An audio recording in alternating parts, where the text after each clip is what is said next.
سوال یہ ہے کہ امام حسین جب شہید ہوئے آپ کا سر مبارک نیزوں پہ چڑھایا گیا، نعوذ باللہ، تو آپ نے پورا قرآن پاک پڑھا، کیا یہ بات ٹھیک ہے؟ اس پہ روشنی ڈالیے۔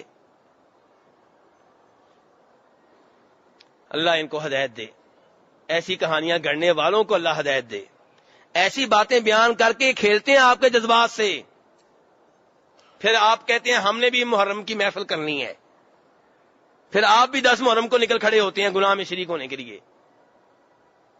ایسی غلط باتیں، اور افسوس یہ ہے کہ ان جھوٹے لوگوں کی زبان پہ آپ کو یقین آ جاتا ہے، جن کا ایمان ہے کہ سنیوں کے ساتھ جھوٹ بولنا ثواب ہے۔ تقیہ کرتے ہیں کہ نہیں کرتے؟ اور تقیہ کرتے ہیں کہ نہیں کرتے؟ ان کے عقیدے کا حصہ ہے کہ جو صحابہ کرام کو مانتے ہیں، جو سنی کہلاتے ہیں، ان کے سامنے جھوٹ بولنا وہ کہتے ہیں ثواب ہے، عبادت ہے۔ تو جن کا یہ دین ہو ان کے اوپر آپ یقین کیسے کر لیتے ہیں؟ اور یہاں پہ یہ بھی وضاحت کر دوں کہ کیا کہا گیا سوال میں؟ امام حسین کیا کہا گیا ہے؟ کیا آپ اس لفظ سے متفق ہیں؟ رضی اللہ تعالی عنہ۔ میرے بھائی، بہت بڑی گہری سازشیں ہیں اور ہم نہیں جانتے۔ یہ امام سے مراد مسجد کا مولوی نہیں ہے، یہاں پہ یہاں امام سے مراد خلیفہ وقت ہے، حکمران ہے۔ کیا جناب حسین خلیفہ بنے تھے؟ نہیں بنے تھے۔ وہ کیا کرتے ہیں؟ ذرا غور کریں۔ جناب صدیق کا نام آئے گا، امام نہیں کہیں گے۔ فاروق کا نام آئے گا، امام نہیں کہیں گے۔ جناب عثمان کا نام آئے گا، امام نہیں کہیں گے۔ جب جناب علی کا نام آئے گا تو امام خود بھی کہیں گے، آپ کے منہ سے بھی کلمائیں گے۔ کبھی غور کیا آپ نے؟ اور آپ بھی انہی کی طرح کہتے ہیں۔ جناب صدیق کے نام کے ساتھ کبھی آپ لوگوں میں سے کسی نے امام کہا ہے؟ جناب علی کے نام کے ساتھ آپ بھی کہتے ہیں، جناب حسن کے نام کے ساتھ آپ بھی کہتے ہیں، جناب حسین کے نام۔ وہ یہ کہنا چاہتے ہیں کہ صدیق نے خلافت کے اوپر قبضہ کیا تھا، وہ امامت و خلافت کے حقدار نہیں تھے، ہم امام نہیں کہیں گے۔ وہ کہتے ہیں امام تو خلافت کے حقدار ہمارے 12 امام تھے، ان کے ساتھ وہ امام کا لفظ لگاتے ہیں۔ اور یہاں امام سے مراد بڑا امام ہے، خلیفہ وقت۔ تو آپ سے گزارش ہے، اگر امام کہنا ہے تو سب کے ساتھ کہیں، نہیں کہنا تو کسی کے ساتھ نہ کہیں۔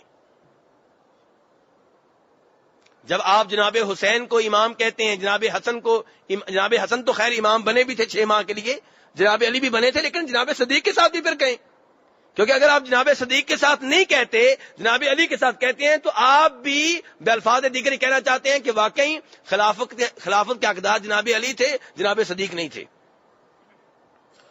تو اس لیے میرے بھائی یہ لفظ استعمال کرتے ہوئے احتیاط کیا کریں۔ تو جناب حسین رضی اللہ تعالیٰ عنہ کے ساتھ پہلی بات یہ کہ ظلم ہوا، وہ مظلوم شہید ہوئے، ان سے محبت ہم کرتے ہیں اور ان سے محبت کو ہم ایمان سمجھتے ہیں۔ وہ جنت کے نوجوانوں کے سردار ہیں، نبی علیہ الصلوۃ والسلام کے دنیا میں 2 پھول ہیں۔ آپ کو ان سے بہت محبت تھی، ہمیں بھی ان سے بہت محبت ہے، اور ان سے محبت کو ہم عبادت سمجھتے ہیں۔ ان کے والد جناب علی سے بھی محبت کرتے ہیں، ان کی والدہ جناب فاطمہ سے بھی محبت کرتے ہیں، لیکن ان سے محبت کا مطلب یہ نہیں ہے کہ دوسروں کو گالیاں دو۔ ان سے محبت کا یہ مطلب کسی کتاب میں نہیں لکھا ہوا کہ جناب علی سے محبت ہوگی تو امیر معاویہ کو گالیاں دو۔ نہیں، ایسی محبت ہمیں نہیں چاہیے۔ ہمیں جناب امیر معاویہ سے بھی محبت ہے، اگرچہ جناب علی کے برابر نہیں ہے، لیکن جناب امیر معاویہ سے بھی ہمیں محبت ہے، وہ بھی صحابی ہیں۔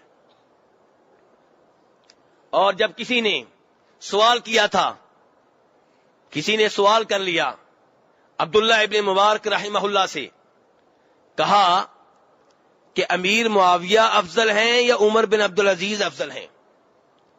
عمر بن عبدالعزیز ایک بڑے اچھے خلیفہ گزرے ہیں، آپ نے سنا ہوگا، ان کی شہرت بڑی اچھی تھی، بڑی اچھا ان کا زمانہ تھا، بہت انصاف تھا ان کے زمانے میں، بہت نیک آدمی تھے۔ جی بھائی بتا رہے ہیں کہ 100 ہجری میں آئے تھے۔ تو یہ جو ہیں ان کی شہرت چونکہ بہت اچھی ہے، اب کسی نے یہ سوال کرنے کی جرت کر لی کہ امیر معاویہ وہ صحابی ہیں، جبکہ عمر بن عبدالعزیز صحابی نہیں ہیں، وہ افضل ہیں کہ عمر بن عبدالعزیز؟ تو عبداللہ بن مبارک نے کہا تھا کہ امیر معاویہ جب نبی علیہ الصلوۃ والسلام کے ساتھ تھے، آپ کی صحبت میں تھے، تو آپ کے ساتھ رہتے ہوئے ان کی ناک میں جو مٹی داخل ہوئی تھی، وہ مٹی بھی عمر بن عبدالعزیز سے افضل اور بہتر ہے۔ یہ صحابی کا مقام ہے۔ کس کا مقام ہے؟ صحابی کا مقام ہے، یہ صحابہ کا مقام ہے میرے بھائیوں. تو کہنے کا مطلب یہ ہے کہ ہمیں جناب امیر معاویہ سے بھی محبت ہے. اور باقی رہی یہ بات کہ ان کے سر کو نیزے پہ چڑھایا گیا، غلط بات ہے، جھوٹ ہے، ظلم ان کے اوپر ہوا ہے، شہید وہ ہوئے ہیں، لیکن نیزے پہ سر چڑھایا گیا اور یہ سب غلط ہے.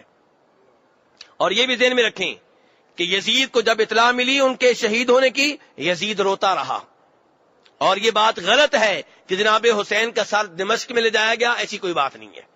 ان کا سر ادھر ہی رہا، کوفہ میں رہا، عراق میں رہا. اور کوفہ کے گورنر نے تھوڑی سی توہین کرنے کی کوشش کی تو جناب انس بن مالک نے حدیث سنائی، اس کے بعد وہ بھی بعد آ گیا. اور کوفہ کا گورنر جو تھا ابن زیاد، چونکہ وہ اس قتل کا براہ راست ذمہ دار ہے، اس لیے جب وہ فوت ہوا تھا تو صحیح روایت ہے کہ اس کی لاش جو ہے ایک مسجد میں پڑی ہوئی تھی، تو سانپ آتا تھا اور اس کے نتھروں سے اس کے جسم میں داخل ہوتا، پھر باہر نکل جاتا. یہ صحیح سند کے ساتھ روایت ہے. یہ انجام ہوا اس آدمی کا جو براہ راست ذمہ دار تھا. باقی رہا یزید، وہ وہاں دمشق میں بیٹھا ہوا تھا، نہ موبائل، نہ فیکس، نہ تار. اس نے ابن زیاد کی ڈیوٹی لگائی تھی کہ جناب حسین کو خلیفہ نہیں بننے دینا، یہ نہیں کہا تھا کہ نعوذ باللہ ان کو شہید کر دینا.